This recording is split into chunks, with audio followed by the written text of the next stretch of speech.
Street Trees for Living is a community tree planting charity.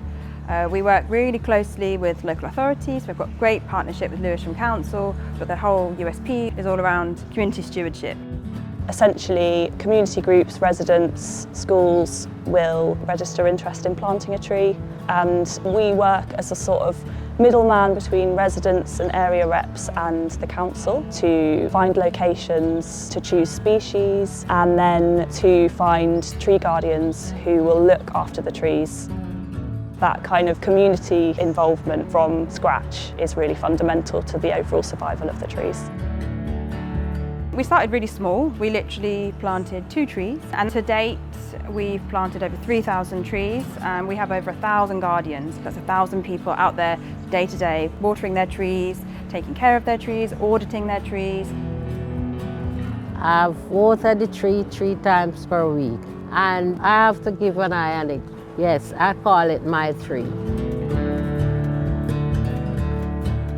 We're really passionate about tree equity and thinking about how we can bring more trees to areas of greatest need, areas of low tree canopy cover, but also areas of current underrepresentation. The way we're going to bring those trees to these neighbourhoods, takes a different approach. To ask people, where do you want trees? What's important to you? This is one of the street trees. This is another. We've got walnut and we've got mulberry.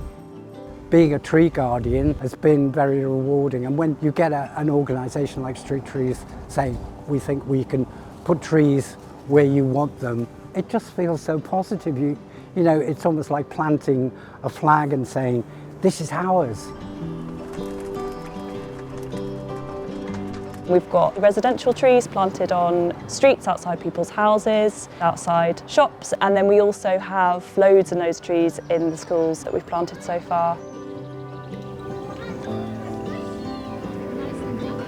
The idea of sort of bringing a little bit more life and colour to the walkway of the school in quite a built-up area turned into something that actually became quite a passion for the children, and it creates that sense of value, just being able to look after their local area and their community. A lot of our families do come from apartments, flats, so for them to be able to come in and have that garden space in school is really important.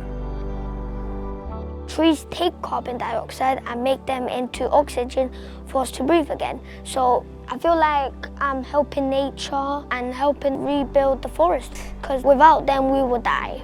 It's about trying to change people's perceptions about what's available to them, and actually some people think it's an unachievable thing to get a tree on their road. And actually people are very willing to give up their time if they are asked.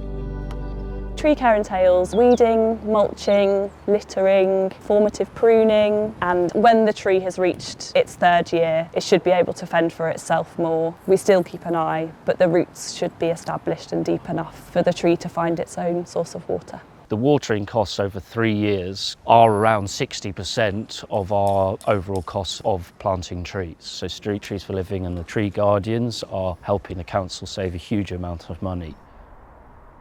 The national average is about 70% of trees that are planted survive those first 3 years, whereas with Street Trees for Living, that is 95% at the moment.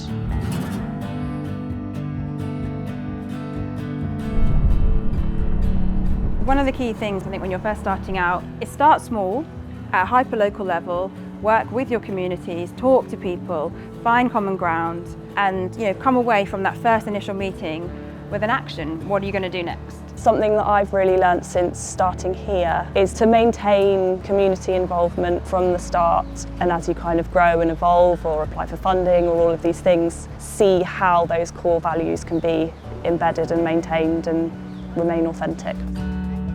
It does take time. I think Street Trees for Living's example can show it can be done, and it can have huge benefits for both the residents, the charity and the council itself.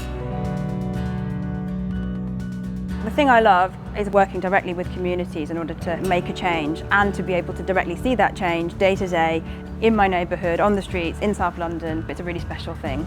The sort of hyper-local aspect is really important. There's those special moments you might catch someone in the evening watering their tree, and it's just this really lovely, peaceful thing to see, and I often just kind of pass by. But yeah, the trees themselves sort of become members of the community in a way. Trees have a a connection to us that I don't think we fully understand yet. People have been walking around forests to improve mood, so if we can get that in the urban environments, it's only going to benefit us, the economy, our health and everything else.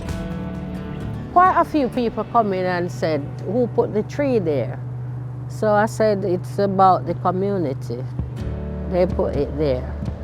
But it's for everybody to look after the tree. You get recognition, the area gets recognition, and it gets enhanced, and you know, it's a win-win. It really helps our city like thrive and grow, makes animals come back. I really want more trees in my city. Yes.